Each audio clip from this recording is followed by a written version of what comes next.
Good afternoon. This is Eric Mucklow from Headquarters Corps of Engineers. This is the Sustainability and Energy webinar series. Today we have with us Dr. Kate White. She'll be presenting on climate preparedness and resilience assessments, along with an example of how we're working toward adaptation by updating our drought contingency plans and account for climate change. Kate White is a civil engineer with the U.S. Army Corps of Engineers Institute for Water Resources. She holds a BS and MS degrees in civil engineering and a PhD in civil and environmental engineering, and she is a registered professional engineer. She has more than 26 years of Corps of Engineers experience and has emphasized hydrology and hydraulics supporting planning, engineering, design, operations, and emergency management. As the senior lead for global and climate change, her work incorporates anticipatory management in the face of dynamic global changes to enhance preparedness and resilience so that the Corps of Engineers will remain adaptable and sustainable over time. Kate is the lead of the Corps of Engineers Climate Preparedness and Resilience Community of Practice. With that, I will give it over to Dr. White.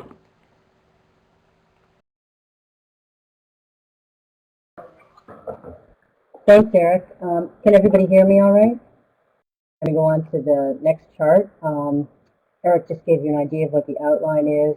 We'll be covering the USACE Climate Change Adaptation Plan, talking about policy guidance and tools, and some other activities that are going on in the Corps now to help our climate preparedness and resilience. So first, the Corps of Engineers files a climate adaptation plan every year. It's gone in up till now with the Sustainability Plan, generally filed in June. In 2011, we filed a plan in September. In 2012 and 2013, we filed one in June. We filed an update in the lower right-hand corner. Here is our update that we had to file with CEQ and OMB in March of this year. And following, which we'll update and supply again in June. The first three are public and they're available on our coreclimate.us site. The URL is on the bottom of the slide there, and the slides will be available to you so that you can just hyperlink to those. The one we submitted in March won't be made public until after June when CEQ and OMB finish their review and allow the agencies to release them publicly. The National Climate Assessment by the U.S. Global Change Research Program is going to be released on 6th May, and thereafter is planned to be released every 4 years. And at that point, after this first one is released, they're going to move to an every 4-year schedule for the adaptation plans. So that's subject to change without notice. This year, the new Executive Order 13653, Preparing the United States for the Impacts of Climate Change, which was released in November, and the President's Climate Action Plan, called the CAP here, which was released in June of 2013, both add new information that we're required to address in our adaptation plan. And in part, that's why CEQ and OMB wanted to see a draft in March, just to make sure that we were working on these.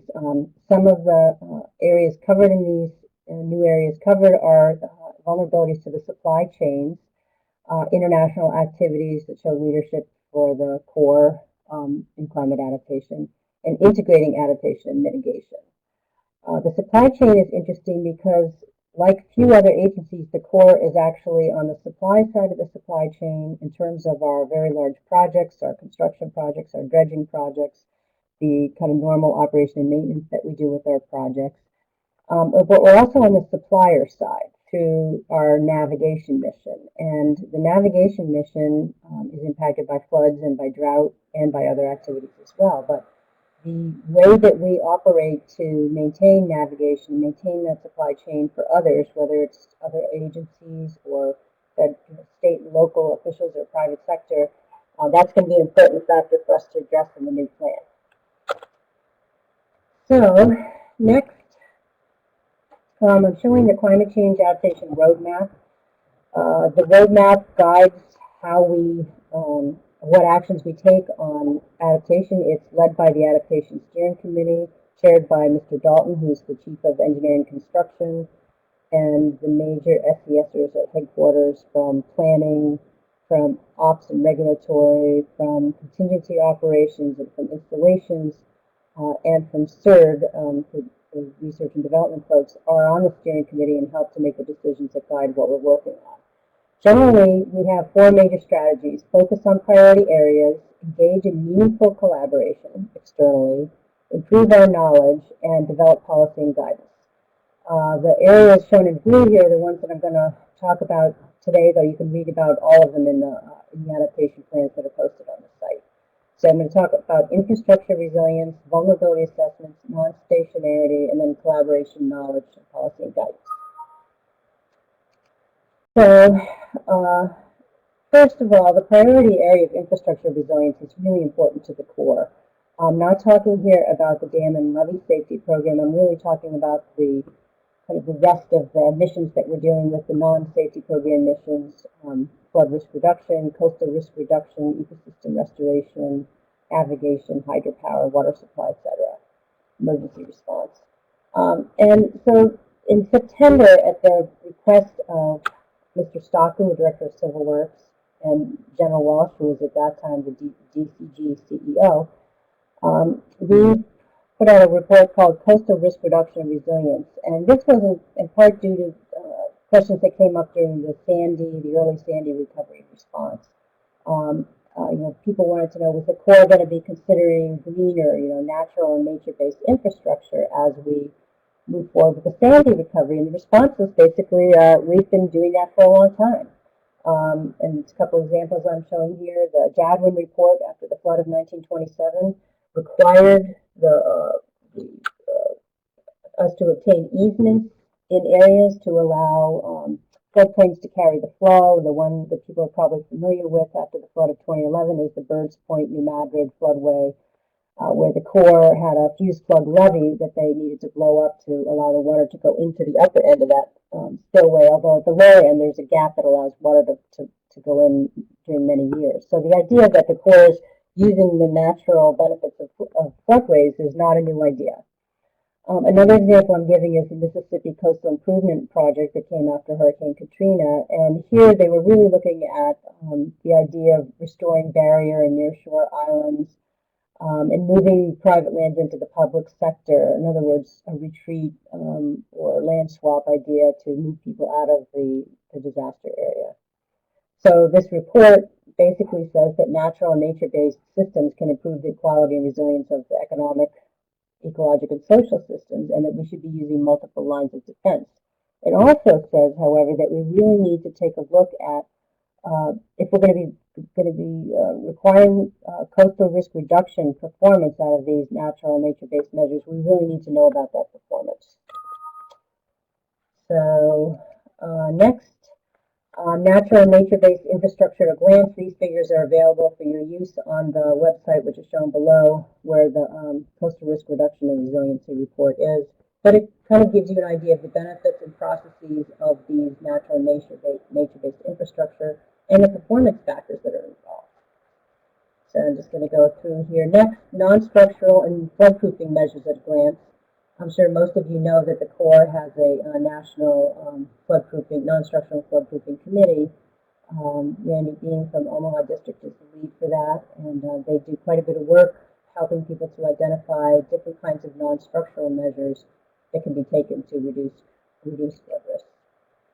I'm showing a slide here from New York City after Hurricane Sandy, because I think sometimes looking at outside agencies may give you a better idea of how you might consider non-structural and floodproofing measures. And they did kind of a clever report.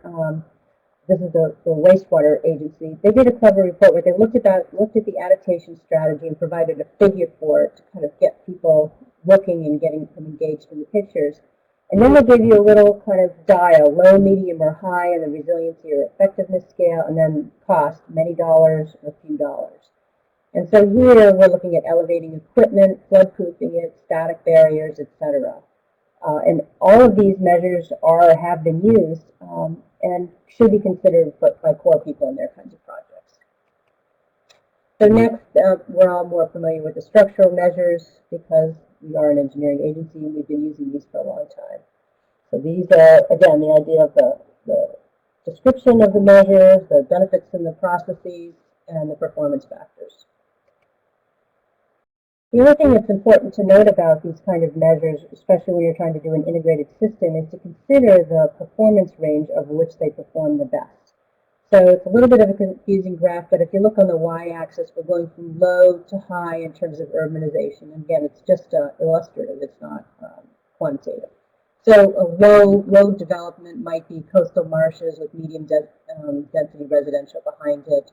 We might move into an oceanfront beach with low density or medium density residential, and then we might move into industrial or densely populated areas or commercial areas. So moving from low to high in urbanization. Now when we consider sea level change, it would be the current level and then the future level, the higher sea levels. And I'm going to leave Alaska aside for a moment where we do have some local relative sea level fall. And then from storm impacts, coastal storms might be low impact storms and high impact storms. So you see that the salt marshes and the forests and the dunes and beaches and whatnot generally perform really well in the kind of current situation, although they can migrate to perform over time in the future. And for relatively low levels of storm impacts. So these are really well suited for dealing with those really frequent events, frequent low energy type events. When we get into higher sea level change and higher storm impact, the typical structural things like surge barriers and seawalls and breakwaters, they tend to function better, especially when in a more urbanized environment. But I want you to notice this purple area here, the really largest area is the non-structural floodproofing area. And so the idea here is to get people to really think about how do you include non-structural and floodproofing, how do you maybe look at a managed retreat farther into the future to deal with your climate issues. The next thing is looking at suitability ranges, or what are the kinds of options that you have. So New York City, I'm giving as another example, structures that you might consider that are actually in the water, constructed wetlands, altering the morphology, building polders, on up through floating islands, to things like groins, breakwaters, and surge barriers. So just some alternatives, and again, the URLs on the bottom of the slide. Then we think about shoreline measures. We look at our natural, nature-based beaches and dunes, levees or dikes, multi-purpose kinds of levees with, say, a tunnel underneath. We might move through bulkheads, revetments, living shorelines, very popular in the sandy area, especially on the bay side, seawalls. And then in the upland areas, you're looking at elevation of not just houses, but lands and streets, looking at waterfront parks to entice people to move, retreat farther back, but allow them to have access to an improved environment, flood walls, and then retreat over time. So this would be the retreat area, and this is the non-retreat area. So that's kind of switching now gears from the priority area of the infrastructure resilience. I'm going to move into non-stationarity, which is very important in hydrology, and it's really one of the assumptions that we've made in hydrology for a long time, that the hydrologic time series data are constant over time. We've made the assumption that they're constant, but we do have methods that allow us to look at changes in land use, land cover that have altered the hydrology. But stationarity is a foundational concept that alters, the lack of stationarity will alter how we do things in the future. And so here's an example. This is the annual minimum daily discharge, Big Sioux River at Akron, Ohio. This is from about 1920 to, on the scale, this is 2010. And then mean discharge in CFS from 0 to 600 on the y-axis. And what you see for this minimum daily discharge is that they're fairly low till about 1980, and then they start to vary wildly. And this is a signal of an increase in variability, not necessarily a change in the mean, although one would maybe think that the mean is now up here compared to where it was earlier. But it's definitely a change in the variability of the annual minimum daily discharge. And we're showing minimum daily discharge because people tend to think of climate change in terms of floods, and you really need to look at the entire flow frequency curve for our design. And this is particularly important for our ecosystem restoration, our water supply projects, and our navigation projects. So the work now is to find a suitable successor for a non-stationary, and we've been working with a lot of other agencies on this topic. So our approach here is to improve our knowledge in a logical, rational, legally justifiable manner and consistent with the other agencies, so that when we come up with a solution to deal with non-stationary hydrology in a given watershed, our partner agencies are using the same type of solution. We don't want to come in very radically different than Reclamation or than NOAA or than NRCS. So we began in 2010 with a workshop in Boulder to look at non-stationarity. This was attended by national and international experts. It was run by several agencies. We produced a proceedings, and then perhaps more importantly, a year later in 2011, we had a special proceedings in a journal collection in the Journal of the American Water Resources Association. And this idea of collaboration, although not new, was especially useful to us because so many people were interested in this. And we had a number of Nobel laureates from the IPCC who attended this, and really think that the information that we got out of this to move forward really helped us set a good foundation for us in the future. So we've been working on this area for a number of years. We've been working with academic folks and other agencies, and for our academic partners, we have supported the production of peer-reviewed journal papers that will underlie our policy when we're ready to go on that. And that's really important because it's that peer review that sets the tone of the scientific justification and the legally justified activities that we're undertaking. The next thing that we're working together on is climate hydrology. It's practically a burgeoning, or maybe burgeoned already, cottage industry out there to downscale hydrology. Everybody wants to downscale to a really local level. And the issue that the water management agencies are finding is that the native scale of the general circulation models, the big atmospheric ocean models, is a very large scale. And we feel that every time we downscale that, every time we move down in resolution, take that information, make it finer resolution, we're actually adding a lot of uncertainty. So the water agencies got together, and by water agencies I mean the Corps and Reclamation and USGS. We got together with other agencies, including Climate Central, Scripps Institute, Santa Clara University, and others, to put together a site, an archive, that would build on existing archives. And we developed downscaled CMIP3 and CMIP5 climate projections, and then we're developing hydrology projections for that. And it's important because we're providing a service that not just the Corps or Reclamation or the other agencies involved, but our partners and stakeholders can use, and we feel that it's at the resolution that we're confident in.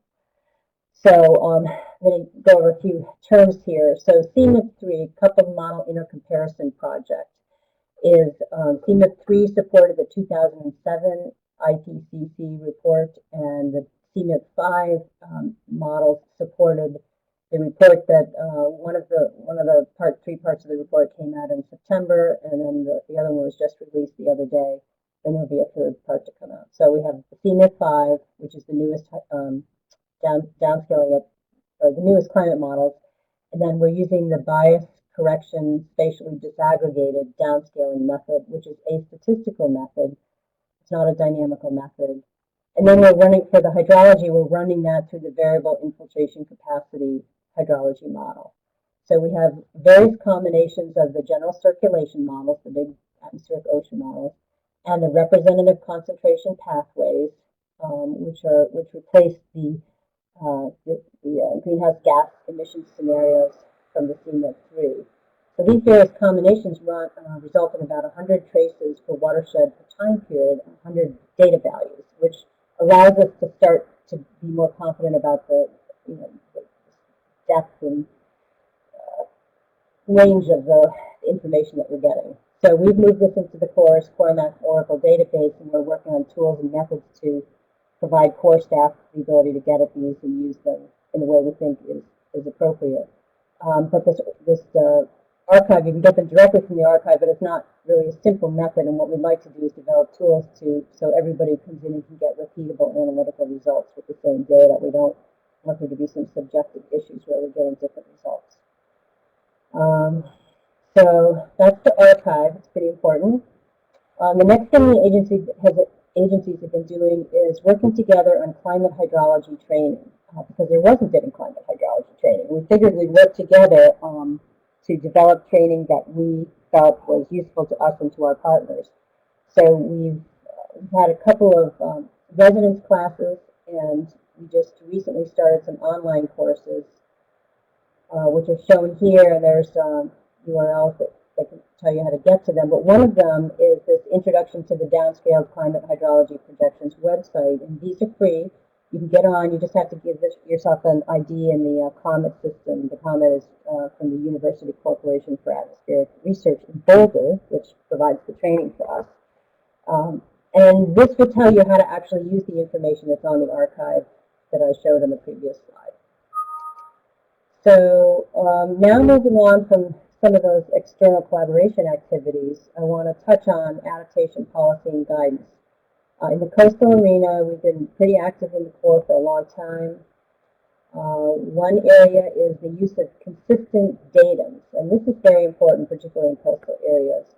We learned the hard way during Hurricane Katrina that we must be on consistent datums, and we have a project ongoing to bring every project into compliance with our datum regulation that's shown here, and using the methods in the engineer manual. Next, we've been working on sea level change for a long time. 1986, we first had a letter that said, consider changing sea levels.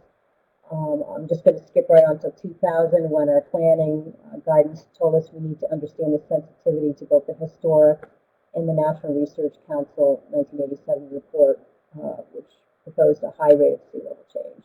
But in between there, we have a number of really good reports and studies put out by districts that were very far ahead of their time. So it's not that we hadn't been doing anything in between.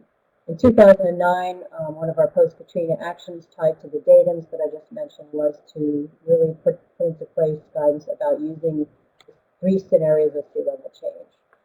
In 2013, these 2 engineer circulars were updated to a regulation, and we've got signed now an engineer technical letter 1100-2-1 that was signed in February, and it's in publishing.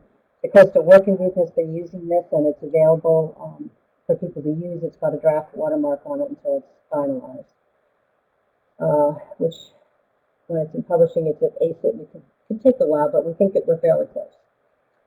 We also put out guidance on our post-Sandy flood risk recovery standard, and another simple engineering construction bulletin on the use of non-NOAA tide gauges. And now we're looking at an engineer technical letter on incorporating that sea level change in design water levels. And we kind of shortcut this as the extreme water levels, and the draft is expected this year. So we're making good progress in coastal. The next adaptation policy and guidance for hydrology, we're farther behind, and that's really largely because we're still exploring with other agencies and experts how to deal with the non-stationary issue. So we have a draft ECB on the use of qualitative methods in hydrology, and that's expected to be signed, Friday. It was supposed to be last week, but there was a TDY. So we're expecting that this week. It's been vetted through the agency and with other agencies and external groups. Essentially, we have to identify whether climate change is relevant to the particular project goals or the design. And if it is relevant, then we have to evaluate regional climate synthesis information from reputable sources, focus on specific effects of climate change on the hydrologic metric or metrics of interest. So this could be, as I showed before, the minimum daily flow, or it could be a flood flow, or whatever the hydrologic metric of interest is. And it gives an example of how to conduct a first-order statistical assessment using data pulled from the archive that I talked about earlier. Let's see, anything else on this one? I guess not on this. It's going to be followed by quantitative guidance probably in the next couple of years. I guess I put calendar year 2015 down here. We're working on that already in the flood risk area, and that's probably going to be released as a series of guidance documents for the different business lines. We also have a technical letter on appropriate uses of paleoflood hydrology that's going to be coming out early summer 2014. The use of paleoflood hydrology information can help you extend the record, the hydrologic record, which gives you more confidence in the statistical results that you get. We also have a draft technical letter on how to detect non-stationarities in annual maximum peak discharge. This can be a little more subtle than the example I showed you earlier with the minimum discharge, where it's pretty clear that things were changing. So we have a draft on that, and we hope to have it out before the end of the FY.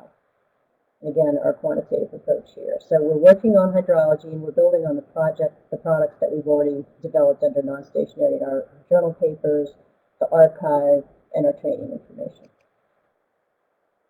So next I want to move to tools that help us work on the guidance. And the first one is our sea level calculator, which is really a pretty simple tool.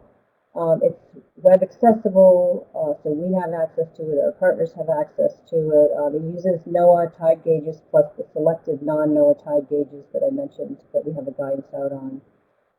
We have, of course, the Corps of Engineers scenarios, but we also provide the NOAA scenarios that came out in a December 2012 joint interagency report headed by NOAA, but including the Corps, that provided input to the National Climate Assessment, which is going to be released next week. And the NOAA scenarios are very similar to ours in the field, that they pretty much just really agree with ours and support ours. So it's pretty simple. You pick a gauge with a drop-down menu, and then you get a picture of the 3 sea level scenarios, and you get a picture of the location of the gauge, and you get a table telling you the information that you're looking for. And the idea here is, although we had a method, people were trying to calculate this in all different kinds of ways. They did it by hand, they did it with spreadsheets, they wrote little MATLAB scripts, and we weren't getting repeatable results. And so now the purpose of this is to get those repeatable results, and also to allow people to get a first look at what might be the sea levels that they have to deal with in a project. And certainly if you have a very high cost, high consequence project, you're probably going to be doing detailed hydrodynamic modeling. But this gets you at least through the recon and into the feasibility phase. So the calculator also supports comparisons, as I mentioned. This top one is a comparison of the Corps and NOAA scenarios. The 2 bottom scenarios, this is year from, this is 1990 to 2110, and this is sea level change in meters, and it's on a relative sea level change in meters. And this shows that the Corps and NOAA are the same for our 2 lower scenarios. And of course, we're red for the Corps, and our high scenario lies here, and NOAA has an intermediate high and a high. Their high scenario runs out about 2.5 meters or so at 2100. I guess it's 2 meters at 2100. And it's something that we've said is a credible upper maximum bound, and we allow people to use the NOAA scenarios in the reports, not to replace ours, but to use them if they want. Another report recently was the NRC report on West Coast sea level rise. Again, the Corps' low, intermediate, and high curves. And these gray bars represent the suggestions of the National Research Council in that Western States report. So we provide a way for people to compare to that. Also, for the City of New York, they have a New York City Panel on Climate Change, the NPCC, and we work with them to show how our curves and their information fit together. So again, low, intermediate, and high for the Corps. They have a 10th percentile, a 90th percentile, and then this green shaded area is between the 25th and 75th percentile. And I guess after working for several months on and off tinkering with this, it really shows me the difference between actionable science, which is we're giving you a scenario approach to the future that's continuous, that allows you to design over time, to a science approach which says, there's your 10th and 90th, and then this range in the middle, but doesn't really give you an idea of anything else. And you also don't really know what to do in the middle. Do you just do an interpolation between each one? Do you smooth them out over time? So anyway, this is the difference between science and actionable science here. Next, we have the coastal tools that I just mentioned are supporting our Corps of Engineers vulnerability assessments, which are required by CEQ and OMB. So we've had an effort going on called the Comprehensive Evaluation with Respect to Sea Level Change, or CESL, going on for a few years now. First, we built an Oracle-based tool on CoreMap, the Corps' geospatial database. We did an initial screening level assessment. First, we screened out anything that was greater than 40 miles from the coastline. And of those, which were about 2,200 projects, well, actually initially more, but now are being decreased by the district. We're looking at about a little over 2,000 projects that we're doing an initial assessment on to say whether they're impacted or not. And there'll be further, more detailed assessments to follow this. We're going to be setting priorities and looking at the level of effort. Two potential ways to do these detailed analyses are provided by a pilot that's looking at a Stamford, Connecticut hurricane barrier in the Union District, and a really nice detailed project done by ERDIC for the SERDIP, Strategic Environmental Research and Development Program, at Hampton Roads, which gives a really nice example of how you would use very detailed asset information with sea level to see how different kinds of events would affect the different assets that you need to perform. In this case, it was 2 Navy piers to keep those Navy piers operating as required. So this is just a screenshot from our coastal vulnerability assessment. It's CAC enabled, so we just sign in, sits on the Oracle database, pulls a lot of information automatically. It pulls data directly from the NOAA and approved non-NOAA tide gauges, uses the sea level calculator. The user validates a lot of the information, and then we ask them to input a critical elevation for the particular project and estimate the consequences. And estimating the consequences is something like less than 5 million, 5 to 50 million, or I guess it's less than 50 million, 50 to 500, and more than 500 million in damages if we have a failure. And it provides summary reports, and it helps lead to the next phase of testing. So again, here's our curves, low, intermediate, and high, with some critical information that's plotted on here. So it doesn't take all that long to do. I see that we have a couple people on our list who've actually worked on this, and they could provide information on how long it took to do them. But one thing that we've added to this is the ability to look at not just the sea level rise, but the other design water levels on top of sea level rise. And we've built into the calculator a way to look at different return interval water levels that you would expect in these coastal projects. So these would be the monthly high, the 1, 2, 10, 20, 50, 100, etc. year return levels. But you can always enter one. If you've got a detailed hydrodynamic study, you enter those, and we're working on developing another method with NOAA that they've been working on for a while. Now we're going to be applying it for ourselves. So the middle shows the extreme water levels and frequency idea. And then in the upper left, we're showing the low, intermediate, and high curve over time. And then the user has, we've asked them to put in the FEMA base flood elevation, just to give them an idea of where FEMA thinks you're going to have a problem. Because remember, not all our projects are flood projects. They could be ecosystem, and you certainly don't want to perch your ecosystem way up here where it's not touching the water. Then we asked them to put in a threshold, and here it's the slow dashed line, and I know that some people won't be able to see this well, but if you take the slide, you'll be able to see it. Here they set the threshold for this project where performance is a problem above that point here. And so if you're looking at sea level, you think, oh, you know, high curve, 2080, not such a big deal. But now I've put the 50-year recurrence interval design water level on top of the low curve for the blue one. And you can see that we're entirely swamped. I put the on top of the intermediate curve and then on top of the high curve, and you can see that the project is going to have a problem anywhere. Oh, actually, it's the 10-year, sorry, not the 50-year. So you can see that this project is actually going to have a problem and maybe experiencing these kinds of problems already. So these easy tools allow you to get an idea of vulnerability quickly. The project has been in progress since, I guess we kicked it off in May, had some training in June last year, started moving, had a lot of issues with the GIS databases, getting them to work together, but we're about 55% complete now. There's 3 divisions that are done, Southwest, Pacific Ocean, and SPD, and we're moving right along. Actually, I think Northwest Division is about 70, SAD is about 60, and even NAD, which started late because of Sandy, they're up there in the 40 to 50 range. So we can track these online. So that was the coastal assessment, which we can do because we have policy and guidance that allows us to work on a project level basis. we're going project by project there. When we get to interior hydrology, inland issues, we don't have the resolution of the data and we don't have the policy and guidance. If you recall that the archive that I discussed earlier, where we're serving climate information and hydrology, it's at the scale of the hydrologic unit code, 4-digit code for watersheds. The HUCs are identified by the U.S. Geological Survey, and there's about 202 in the CONUS, or there is 202 in the CONUS.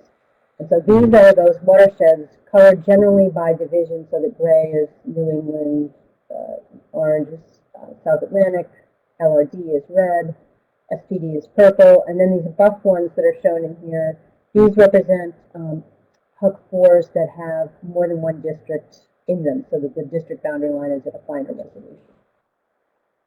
So essentially we've been doing a phased development of this. We did a proof of concept study to see if we could do it, and then to get information primarily from the H&H community on how to improve the work and the visualization. We're in phase 2. We built it on the new nationwide hydrology data set based on the CMIP 5 models last summer. I guess it was by May or June, we had the new data in from CMIP 5. But in the archive, somebody using the archive found that there was an error in the February data because the days of the month, and so so we revised the whole archive, which is one of the benefits of having a public archive when a researcher uses it. They tell you if there's a problem, and they tell you loudly so that you get to fix it. So we've revised that, but we haven't pulled the new hydrology in just yet. So we're working on a soft rollout. As soon as the new hydrology is in, I think by June, we'll be rolling it out publicly. It's a modular system, so it allows us to incorporate new information. We spent a lot of time in the visualization, which has been in part to support our QA/QC and also to how to interpret the results. It integrates with the Civil Works transformation, the 333 planning, the watershed budgeting, the asset management programs. And it's on the web, so it's easy to get to, and it has CAC access. And so we're going to be updating it again by May to June with the updated CMIP 5 hydrology. We're adding a special Great Lakes component next year, and then we'll add OCONUS after that. So, how does it work? First, it asks for the business lines and the functional areas, how are we vulnerable to climate change? And then using indicators, we ask, how do we represent key aspects of that vulnerability?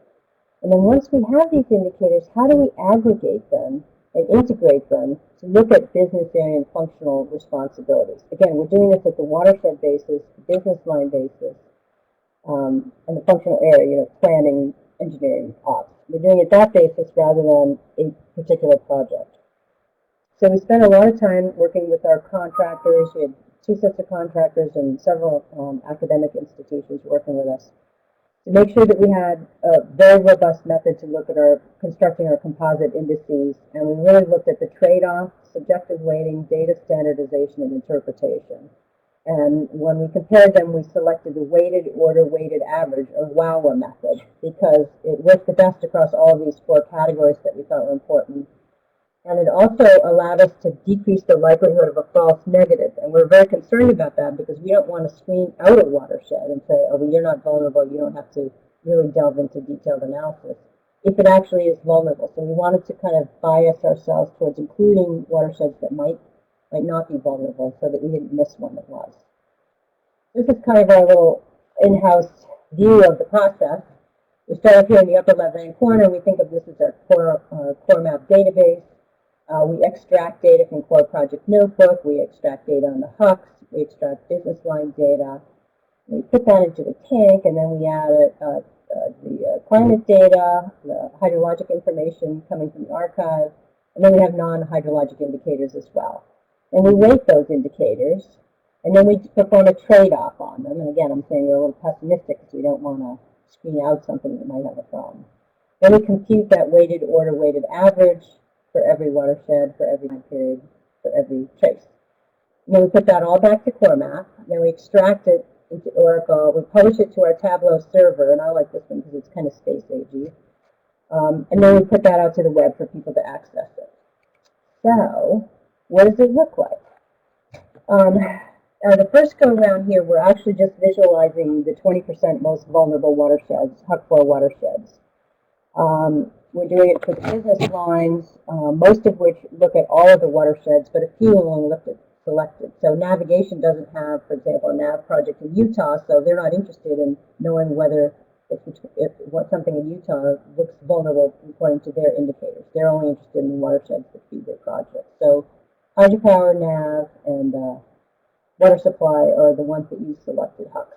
And what this picture shows us is dry scenario in this column, generally brown. When you see brown, it's dry. Wet scenario in this column, and those are generally blue.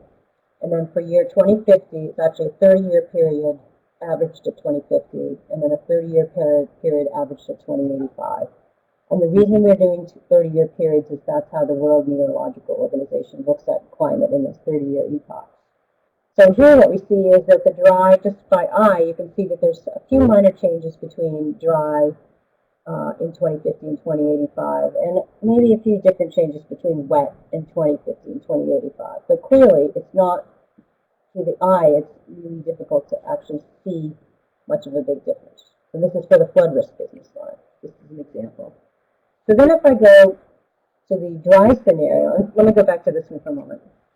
So the water managers always would point to a watershed. They'd say, okay, tell me why that one is vulnerable.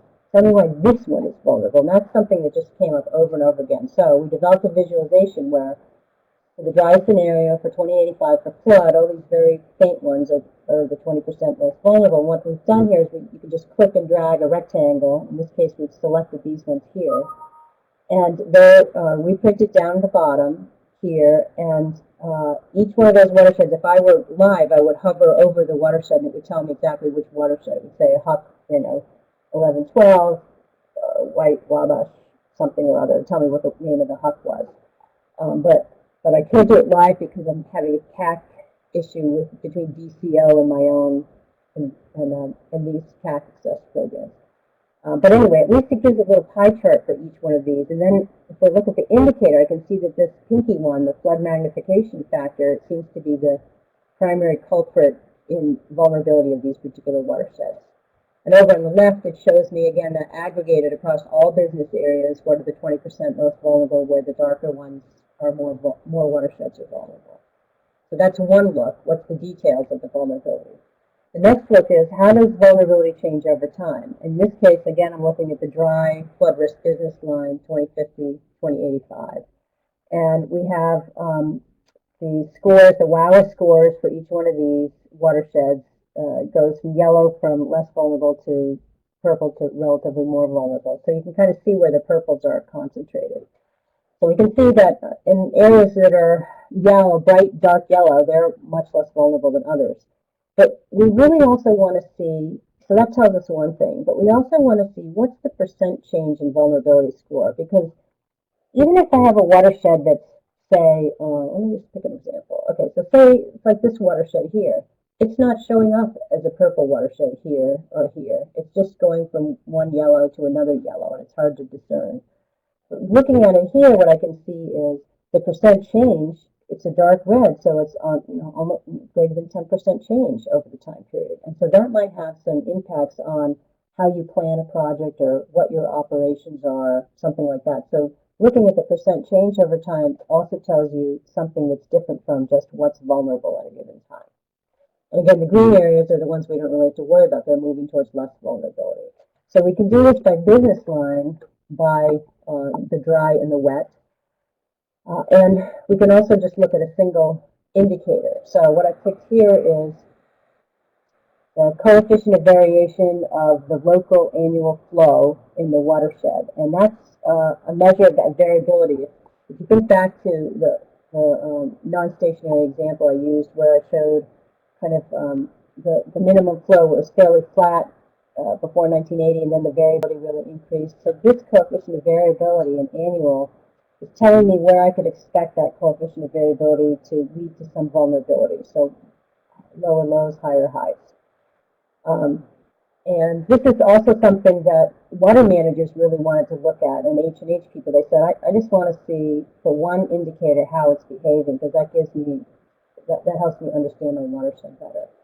And again, so we look at what's vulnerable, and then we look at how is it changing over time.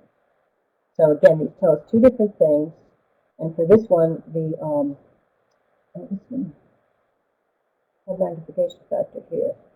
So this tells us that we're changing flood magnification factors so that floods are likely to be magnified. In other words, more frequent the bigger floods will be more frequent in these redder areas.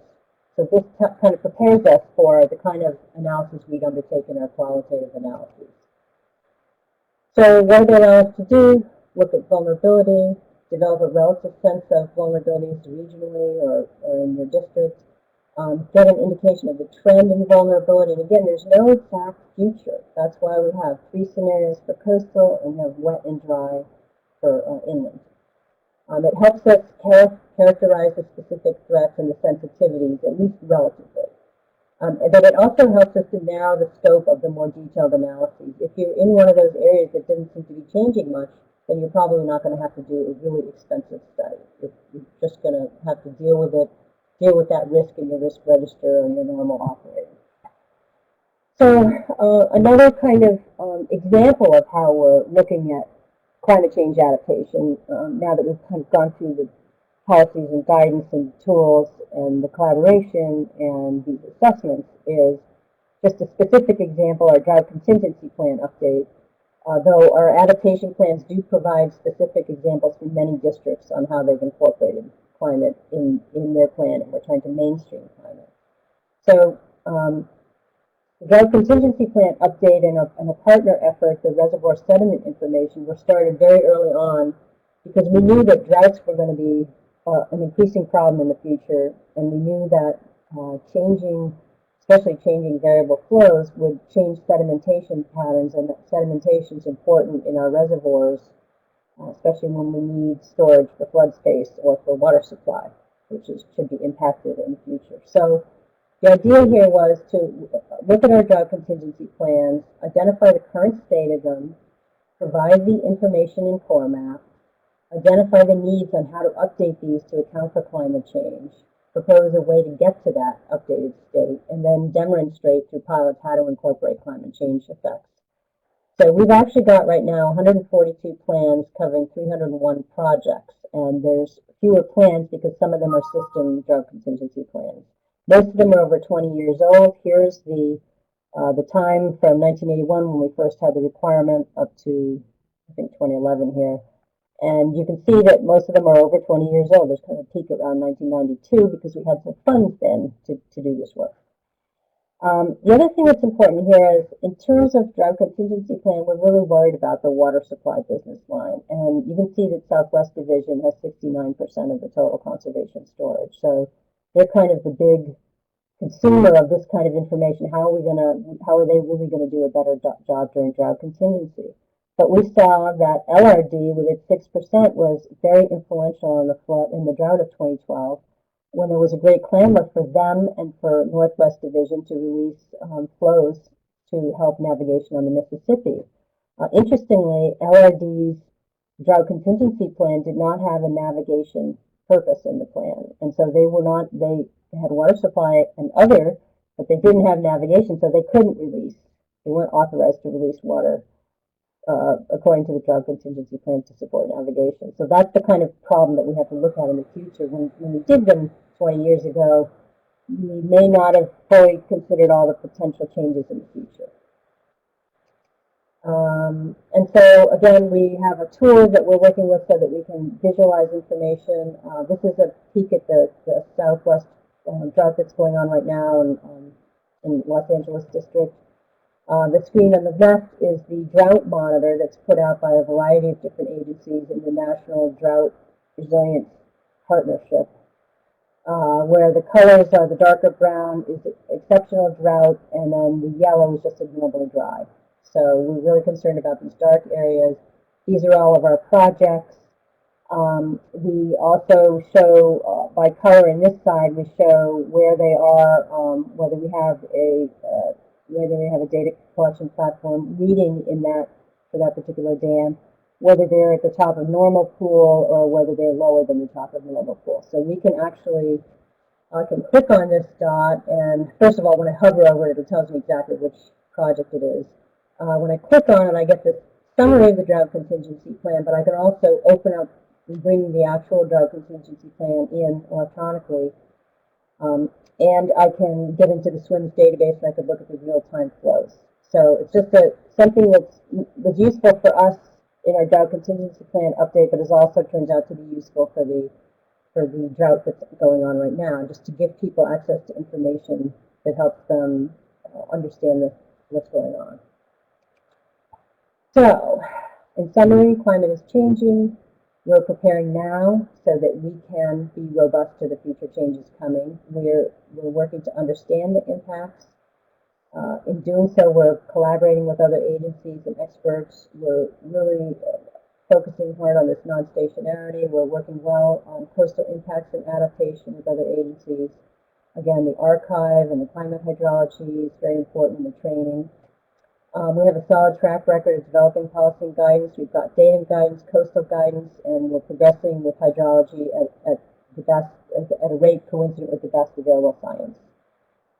So we are beginning to mainstream adaptation farther ahead in coastal, but the drought contingency plan update is an example of where we're going. And the next is the work that's being done in this program is primarily by district and other staff. So if you're a person from a district and you're interested in any of this, get in touch with us, because we love to have district folks working on this. It's all about capacity building, because it's the district folks that are going to be really dealing with the issues, and they're going to need to be creatively coming up with solutions. So in the data set, in this chart set, you'll find some additional background slides, but that's the end of the talk. So Eric, you want to take it over?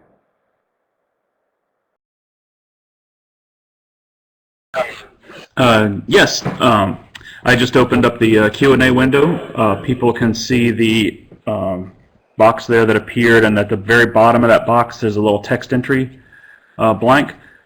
Submit your questions in there, and they'll come up to me, and I'll read them to Dr. White, since she can't necessarily see what they say.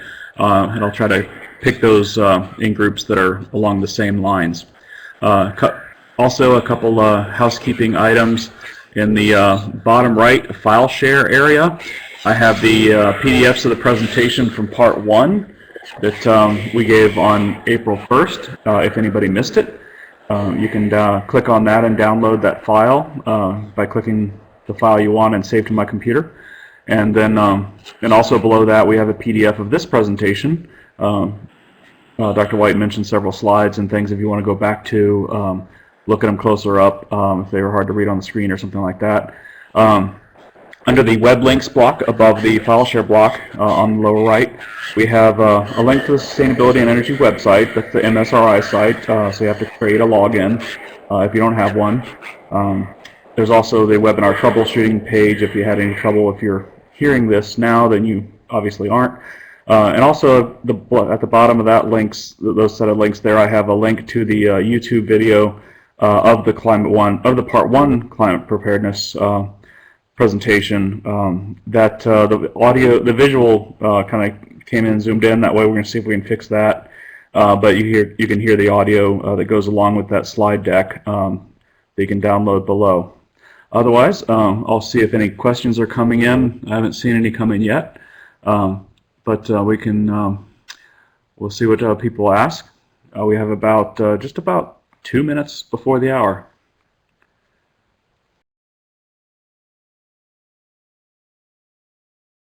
I don't see any questions coming in yet, so I guess we're ending about on time.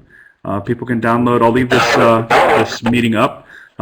People can download the files there as long as they want. Now, keep in mind we recreated a new website meeting link that all of you used to get to this webinar. We created a template. We had a lot of technical difficulties managing the recordings and things from the transition from DCO 1.0 to DCO 2.0. So hopefully these will flesh out a lot of those technical difficulties we've had in the future. Future email announcements will contain a link to the webinar that's the subject of the email. They may or may not be different. So look to each email for web announcements. If you have them bookmarked or whatever, you'll have to individually bookmark or put in your calendar the link to that webinar, as they may change from now on. So seeing no questions, I want to thank Dr. White again for joining us today. Very informative presentation. I'm going to have to go back through a lot of those slides myself and look more in detail into these things. But thanks again, and everyone, have a nice day. If I could just add one more thing. I just noticed that this says draft going on for dissemination. You can share all these slides with anybody, and there's notes pages on the bottom, and most of the bottom, and it can help you. The draft going off for dissemination is only on the vulnerability assessment slide, so that people don't try to use that information in some kind of a project. We're required to do that, but I must have just copied a slide over and left this here. So go ahead and share. Right, and the PDF files in the upper left-hand corner, if there were presenter notes that have more detailed information, those will have a little comment balloon up in the upper left-hand corner if you're not familiar with PDF slides. So that has more information in it as well.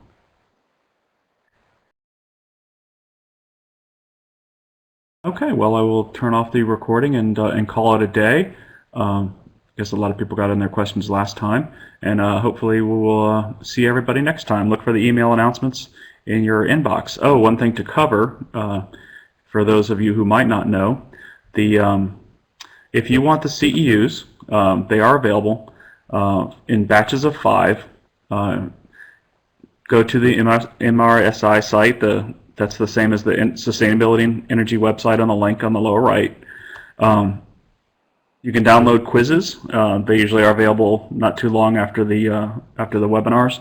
And once you fill out the quizzes for each batch of 5, the quizzes are in groups of 5, then send that with your AIA number, if applicable, to Lindsay Pruitt, and she will see to it that you get your certificate for your learning units or CEUs. Thank you for that, and everyone have a nice day.